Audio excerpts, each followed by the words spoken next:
Tō ana te rā, ki runga I te arapautama.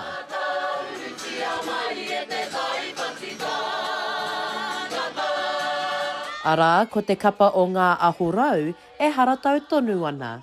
Personally, I'm very excited that it's here in Arowhenua and to showcase our bracket to all our whānau. And it's also special because we, as a rohe and kapa, get to show te tauihu and Aotearoa what te tauihu has to bring.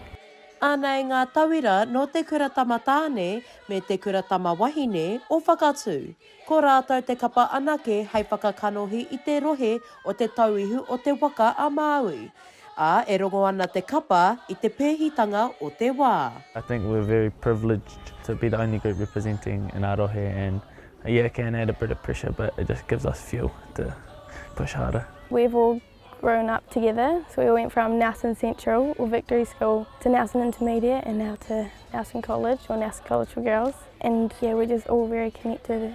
Ka noho mā tāmua ko ngā hononga ki ngā kaupapa Māori I roto I tā rātou tū. Firstly, matariki, because of the timing of kura tuarua, we've decided to shine a light on te tauhou Māori. And then also toitū te tiriti, that being one of the biggest kaupapa in our whakawātea. But yeah, just because of its relevancy at the time now. I actually like the more tiatia because I just like the meaning behind it.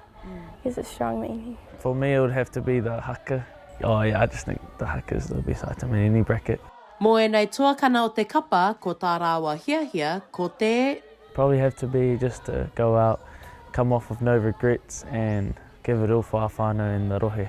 To make te tauihu, my whānau and myself proud.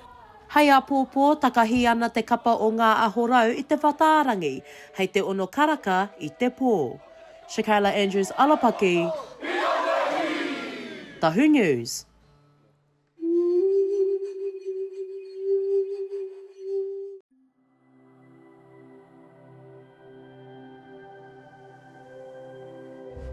Ko te reo, te taka.